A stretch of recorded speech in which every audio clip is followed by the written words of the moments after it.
عليكم ورحمة الله وبركاته. ازيكم عاملين ايه؟ يا رب دايما تكونوا بخير. يعني انا عايزه اتكلم في حاجه يعني بصراحه مستفزياني جدا. اعلان مدينتي معمول 3 دقايق ونص. 3 دقايق ونص ليه؟ ليه كل ده ليه؟ يعني عايزه افهم. يعني بالنسبه احنا لو جمعنا الثلاث دقايق ونص دول هيطلعوا مثلا الحته كويسه اللي في برنامج رامز.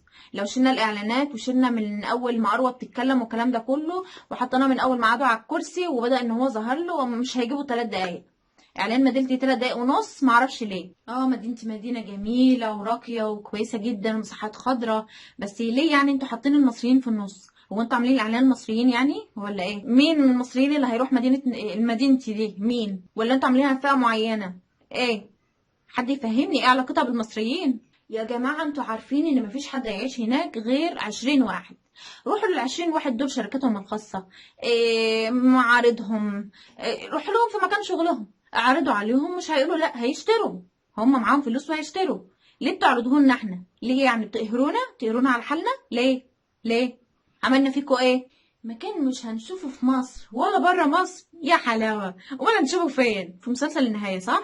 اللي فيه يوسف الشريف صح؟ هي اكيد هناك طالما لا جوه مصر ولا بره مصر. بصراحه يعني الاعلان جميل جدا وفوق ما تتخيلوا، حاجه كده تشرح القلب. بس برضو السؤال المهم، ايه علاقته بالمصريين؟ بتعرضوا لنا ليه؟ احنا مالنا؟ ما تروحوا يا جماعه للي عايزين يجيبوا دول في شركاتهم ولا في بيوتهم، احنا مالنا؟ احنا بتحصرونا ليه؟ لا يا حاجه، لا يا حبيبتي، اوعي تطلعي من مدينتي، خليكي قاعده جوه، اوعي تخرجي منها.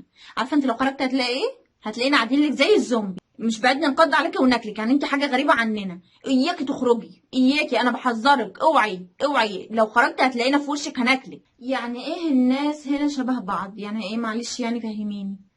انتوا بتعملوا عنصريه؟ الناس الغنيه تروح هناك والناس الفقيره تخليها هنا، مش مهم تجيلنا ولا ايه؟ مش فاهمه يعني. لا حد يفهمني بجد، يعني ايه؟ يعني ايه الناس هنا كلها شبه بعض واحنا قاعدين كويسين؟ ايه يعني ايه؟ يعني الناس بتوع بابي ومامي دول اللي قاعدين هناك واحنا بتوع بابا وماما خلونا هنا يعني مثلا؟ ايه كمية الاستفزاز اللي في الاعلان دي؟ ايه يا جماعة؟ ما طبيعي يا عم الحاج ان هم هيعملوا مية الصرف يسقوا بيها الزرع. ايه الجديد اللي انت جبته؟ ولا هم ناس اولا لا يعني حاجة فوق خالص واحنا ناس مش عايزة اقول الفاظ. ايه؟ ايه اللي انتوا بتقولوه ده؟ ايه العك ده؟ ايه ده؟ بتنزلي الساعة 1 بالليل؟ الله. ايه يا جماعة، هم ما عندهمش حظر هناك في مدينتي ولا ايه؟ ولا هو الحظر على الغلابة ولا ايه؟ ايه هو الحظر مش على الكل ولا ايه؟ ولا هم ما عندهمش فيروس كورونا؟ هو الفيروس عندنا احنا وعندهم هما الهواء نقي ومفيش فيروس والدنيا جميلة؟ إيه يا جماعة، لو حد اتفرج عليا من مدينتي والنبي يقول لي هو مفيش عندكم حظر يا جماعة ولا ايه النظام عندكم؟ ايه؟ ازاي يعني بتنزل الساعة 1 بالليل عادي؟ على فكرة احنا كمان عندنا كاميرات عند البيت، تصور كل حاجة الحمد لله، كل حاجة. الا الحاجة الوحيدة لما مكنة اخويا اتسرقت من تحت ما اتصورتش، ولا صورت الحرامي ولا صورت حاجة، بس عندنا كاميرات. عندناش، احنا عندنا كاميرات على البيت. تصورش الحرامية، بتصور الشارع بس الحمد لله.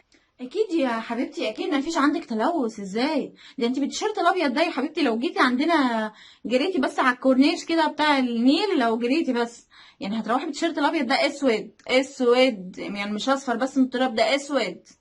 ايه يا ماما، اكيد مفيش تلوث. امال مدينه جميله. على فكره بقى موضوع المساحات الواسعه ده مش حلو خالص. هتسالوني اقول لك ليه؟ هقول لك يا ماما.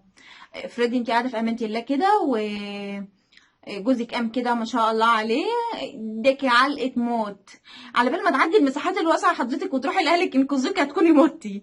انما هي شبر ونص تكوني عند امك، او شبر ونص تكوني عند جارتك تلحقك. يعني ده ما كانتش امك لحقتك وجاتلك.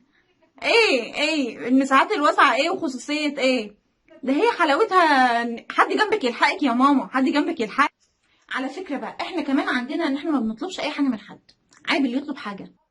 مش مهم الحاجه تتعمل او ما تتعملش، بس المهم ان احنا ما بنطلبش. المهم يا حلاوه المطافي عندهم راكبه البيتش باجي، يعني يا سلام يا سلام. مطافي وراكبه بيتش باجي، ايه الجمال ده؟ ايه العظمه دي يعني؟ ما هو فعلا يعني اخرها هتطفي ايه؟ هتطفي بيتزا سخنه ولا ايه؟ ما هو فعلا مدينتي هتطفي ايه فيها؟ بيتزا سخنه محدش عارف ياكلها مثلا. انت بتهزر بجد؟ محمد صلاح الجديد هيبقى من عندكم انتوا؟ هو انت اصلا عارف محمد صلاح القديم كان عامل ازاي؟ ولا بقى محمد صلاح اللي هو فيه دلوقتي ازاي؟ محمد صلاح كان راجل من اسره بسيطه في الغربيه، كان بتشعبط في القطر عشان يوصله للنادي بتاعه عشان يلحق ان هو يتدرب في نادي المقاولين.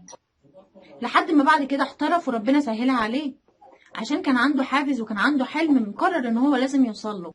لكن محمد صلاح الجديد اللي عندكم ده، اللي يعني هيطلع من عندكم، اخره بيعمل ايه؟ بيلعب السكوتر، بيغرق في البسين، بيغرق في البسين، ولا بيعمل ايه؟